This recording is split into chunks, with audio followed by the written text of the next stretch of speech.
Prediction of the martyrdom of Hussayn radiallahu anhu.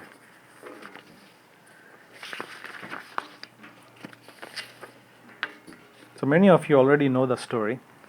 I'll just cover briefly. So what happened one time, Rasulullah sallallahu alaihi wasallam really loved Hussayn and also Al-Hassan. So he was playing with him. He was in the house of Salama. So Hussayn came in and he started to play with him, jump on his back, and so on. And Rasulullah sallallahu alaihi wasallam really loved him so much that even when he was offering prayers in Jama, not just Nafil prayer, the fourth prayer, these kids, Hassan and Hussayn, used to come and jump on his back. And and Rasulullah sallallahu alaihi wasallam would delay his prayer because of that, because he wanted his kids to enjoy, his grandsons to enjoy. And it was fourth prayer, just remember, it's not the general person, and it's an imam and it's a prophet. So Rasulullah sallallahu alaihi wasallam cared so much for his children, his grandchildren. So one time when he was in the house of his wife Salama, Hussayn came in and he started kissing Hussayn. So one angel came and he told Rasulullah sallallahu alaihi wasallam, "Do you love him? Do you love Hussayn?" Rasulullah sallallahu alaihi wasallam said that, "Yes, I love him." The angel said that, "You know what? Your followers, your Muslims, they will kill him. They will kill him. And if you like, I can show you the place where he will be killed." So the angel then took like a handful of soil from the place where he was supposed to pass away and brought to Rasulullah sallallahu alaihi wasallam, and it was like red soil at that time. So Salama basically took it and put in her garment, but basically that was the prediction that was made. And what exactly happened, we will talk about it. But subhanAllah, it's really amazing how the life of Rasulullah sallallahu alaihi wasallam is. He had about 6, and some scholars said 7 children in his life, and all of them passed away during his lifetime. Except for Fatima radiallahu anha. And even her, angel came and told to Rasulullah sallallahu alaihi wasallam that Fatima is going to die, but she's going to die a little bit after you die.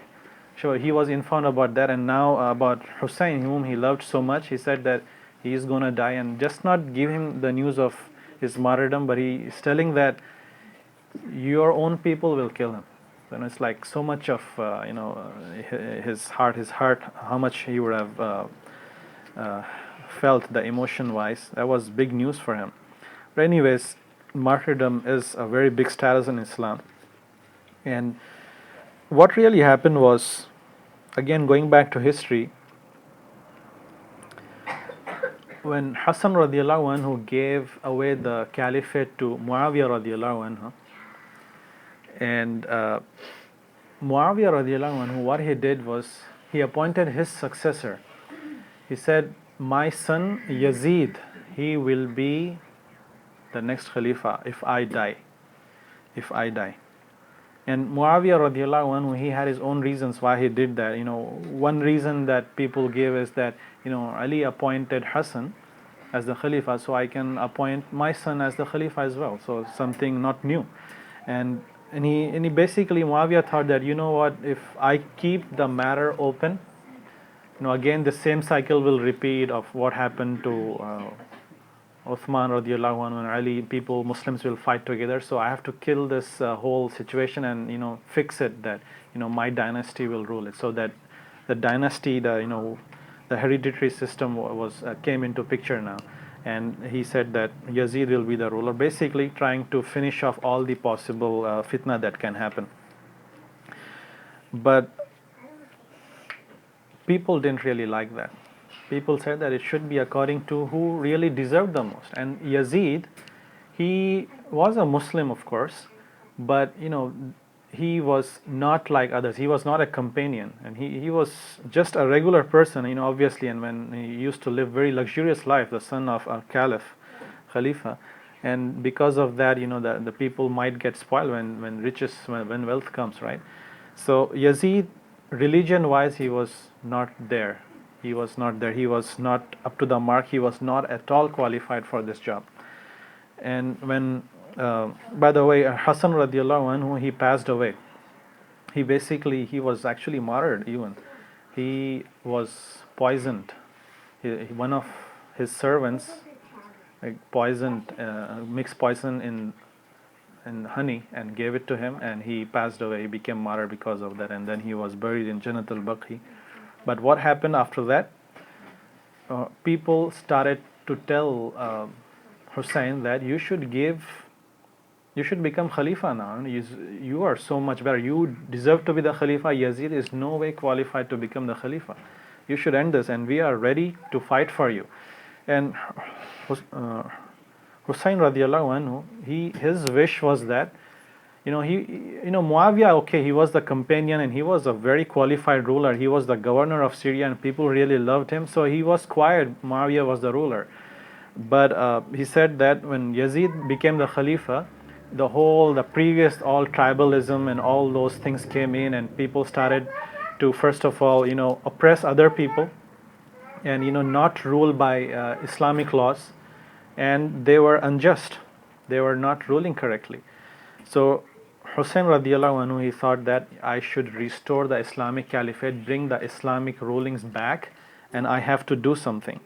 I cannot just sit like this. Otherwise, dynasty after dynasty, this child, one son, other son, his son will become the Khalifa, and it's not going to be good this way.